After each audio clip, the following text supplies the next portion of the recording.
Mayyanad railway സ്റ്റേഷനിൽ അപകടങ്ങൾ തുടർക്കഥയാകുന്നു.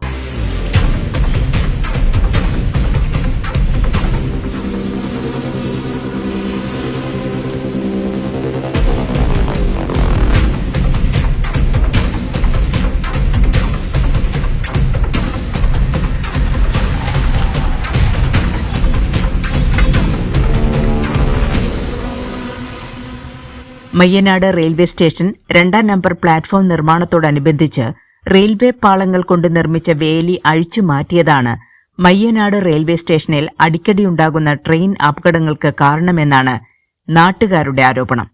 അടിയന്തരമായി പാളങ്ങൾ കൊണ്ടുള്ള വേലി പുനഃസ്ഥാപിക്കണമെന്നാണ് ഇവരുടെ ആവശ്യം. 1 മാസം മുൻപാണ് മയ്യനാട് ഹയർ സെക്കൻഡറി സ്കൂളിലെ +1 വിദ്യാർത്ഥിനി റെയിൽവേ പാളം മുറിച്ചു കടക്കവേ ട്രെയിൻ തട്ടി മരിച്ചത്. അപകടങ്ങൾ തുടർക്കഥയാകുമ്പോഴും അധികൃതർ ഇതിനു നേരെ മുഖം തിരിച്ചിരിക്കുന്ന നിലപാടാണ് സ്വീകരിച്ചിരിക്കുന്നതെന്ന ആക്ഷേപമാണ് നാട്ടുകാർക്കുള്ളത്. News desk, Kerala today.